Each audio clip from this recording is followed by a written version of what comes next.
So class 8 हमने last topic में पढ़ा था national parks, wild life sanctuary, biosphere reserves, इनके बारे में हमने थोड़ा बेसिक आइडिया हमने लिया था। तो किस तरह से ये डिफ्रेंशिएट हम इनको कर सकते हैं, और हमने कुछ बायोस्फीयर्स के बारे में भी पढ़ा था। तो बायोस्फीयर्स के अंदर क्या हो सकता है, वाइल्ड लाइफ सेंचुरी भी आ सकती हैं और नेशनल पार्क भी आ सकते हैं। तो वो ये union of national park and wild life sanctuary भी कह सकते हैं। अब पढ़ते हैं नया topic, flora and fauna. Flora and fauna. As the children walk around the biosphere reserve, they appreciate the green wealth of the forest. They are very happy to see tall teak trees and animals inside the forest. Suddenly, Paheli finds a rabbit and wants to catch it. She starts running after it. Professor Ahmed stops her. He explains the animals are comfortable and happy in their own habitat. We should not disturb them. ठीक है, माधवी जी also explain that some animals and plants typically belongs to a particular area. The plants and animals found in a particular area are called flora and fauna and are termed as flora and fauna respectively of that area. तो जो बायोस्फीयर्स में जो जानवर रहते हैं वो अपने पर ही उनका कंफर्ट लेवल रहता है, यानी कि आप कोशिश करें उनको पालने की तो वो एक गुड आइडिया नहीं है, आप पकड़ने की कोशिश करते हैं। उनके जो we should not disturb them, they are happy in their own habitat. वो अपने वातावरण में ही क्या है, खुश है, तो इसलिए उनको पकड़ने की कोशिश नहीं करनी है। अब फ्लोरा एंड फ्यूना क्या है, तो फ्लोरा एंड फ्यूना क्या है, plants and animal found in a particular area are termed as flora and fauna respectively of that area. किसी पर्टिकुलर एरिया में पाए जाने वाले जानवर और पेड़ पौधे या प्लांट्स, ठीक, वो उस पर्टिकुलर एरिया को ही रिप्रेजेंट करते हैं, वो फ्लोरा एंड फ्यूना की कैटेगरी में आते हैं। जैसे कैमल है, कैमल का फ्लोर की कैटेगरी कहाँ पर है, जो राजस्थान के एरिया में पाया, तो वहाँ के लिए वो फ्लोरा और फ्यूना की कैटेगरी में आएगा। तो जिस बायोस्फीयर में वो पाए जाएंगे उस बायोस्फीयर में ही, क्योंकि हर प्लांट हर जगह पर या हर एनिमल हर जगह पर सरवाइव नहीं कर सकता है, तो वो उस एरिया का ही, तुमने देखा होगा कि भारत में कभी भी जैब्रास, जिराफ्स, कंगारूज, इनके बायोस्फीयर्स क्या हैं, अलग है। जैसे कंगारूज कहाँ पाए जाते हैं, ऑस्ट्रेलिया में पाए जाते हैं। जेब्रा, जिराफ, ये सब अफ्रीकन नेशंस में पाए जाते हैं, तो वो फ्लोरा फ्यूना उनका है, ठीक।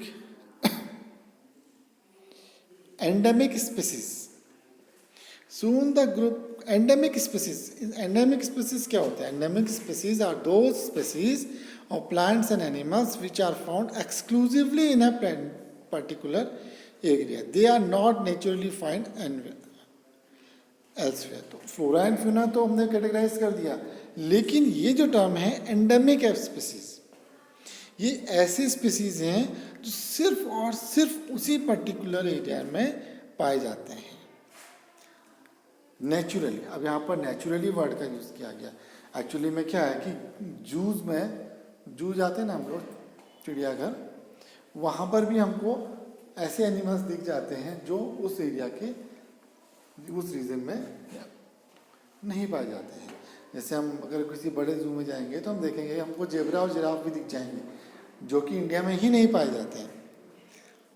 तो ये क्या है, एंडेमिक स्पीसीज होंगे उस पर्टिकुलर रीजन के, they are not naturally find anywhere else, वो और कहीं नहीं पाए जाते। जैसे कंगारूज क्या है, ऑस्ट्रेलिया में ही पाए जाते हैं, तो एक्सक्लूसिवली ऑस्ट्रेलिया, इसीलिए ऑस्ट्रेलियंस को कई बार कंगारूज भी कहा जाता है।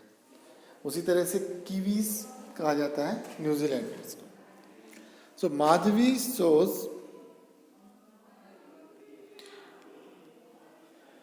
Okay, they are not naturally found anywhere, naturally है, नेचुरल वर्ड का यूज करेंगे।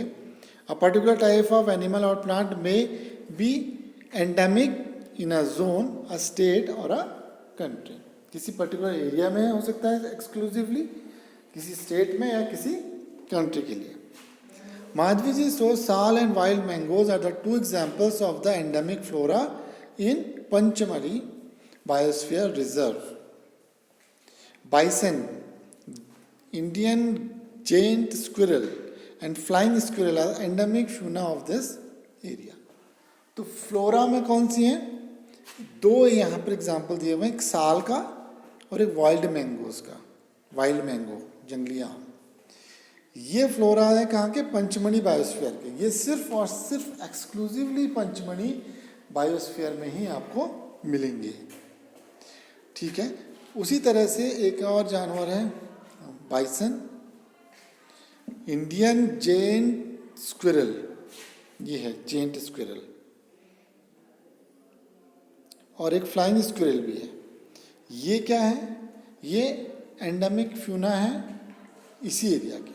तो ये एक्सक्लूसिवली इस एरिया में पाए जाते हैं और किसी आपको बायोस्फीयर में ये नहीं मिलेंगे. Professor Ahmad explain the increasing population and introduction to new species may affect the natural habitat and endemic species and endanger their exercise. बढ़ती हुई पॉपुलेशन, इसके कारण कटते हुए जंगल और जो नेचुरल हैबिटेट का कम होना, ये एंडेमिक स्पीसीज को के लिए खतरा बनते जा रहे हैं. क्योंकि इसमें क्या हो रहा है कि नई स्पीसीज भी क्या हो रही हैं, नई स्पीसीज भी पैदा हो रही हैं. तो जो पुरानी स्पीसीज हैं इसीलिए बायोस्फीयर्स के अंदर की स्पीसीज को प्रिजर्व करके रखा जाता है. और तो इनको मारना एक पनिशेबल एक्ट होता है. Species is a group of population which are capable of interbreeding, which means that the member of species can reproduce fertile offspring only with the members of their own species and not with the member of other species.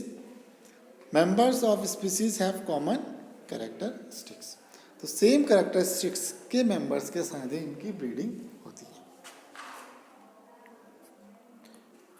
कुछ endemic plants के बारे में आपको अपने reason के पता करना है कि ऐसे कौन से प्लांट्स हैं आपके रीजन में जो एंडेमिक कैटेगरी में आ सकते हैं. यानी कि ऐसे प्लांट्स जो कुमाऊं में होते हैं, हमारा एरिया कुमाऊं का है, सपोज गढ़वाल का ले रहे हैं या उत्तराखंड की बात करते हैं, ऐसे प्लांट्स जो सिर्फ उत्तराखंड में होते हैं या ऐसे एनिमल्स जो सिर्फ उत्तराखंड में पाए जाते हैं और भारत सहित कहीं भी और नहीं पाए जाते. तो अगर सिर्फ भारत में कहीं भी पाए जाते हैं, हमारे एरिया में पाए जाते हैं, तो वो एंडेमिक होंगे country wise.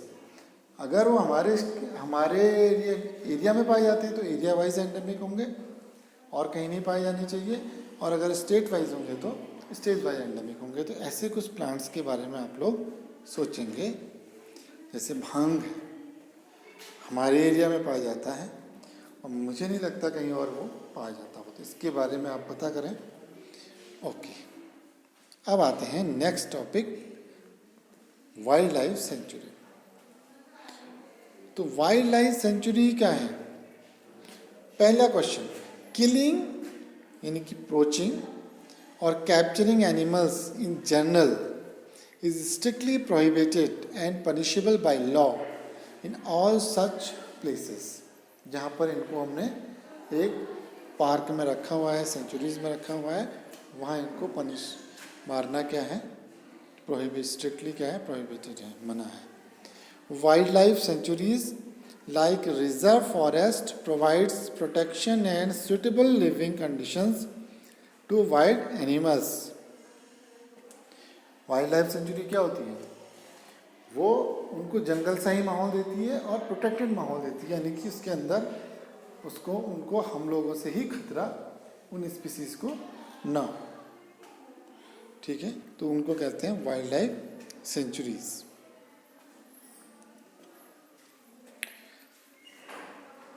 Wildlife sanctuaries are allowed to do certain activities such as grazing by their livestock, collecting medicinal plant and firewood. ये wildlife sanctuaries में allow होती हैं.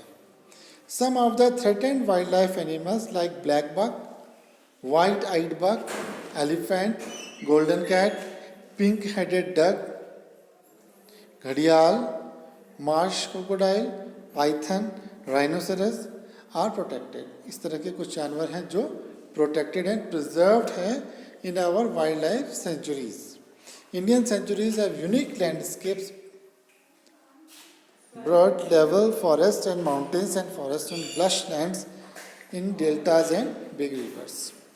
तो वाइल्ड लाइफ सेंचुरीज हमने लास्ट ईयर भी कुछ पढ़ी थी, तो इस टॉपिक को हम कल आगे कंटिन्यू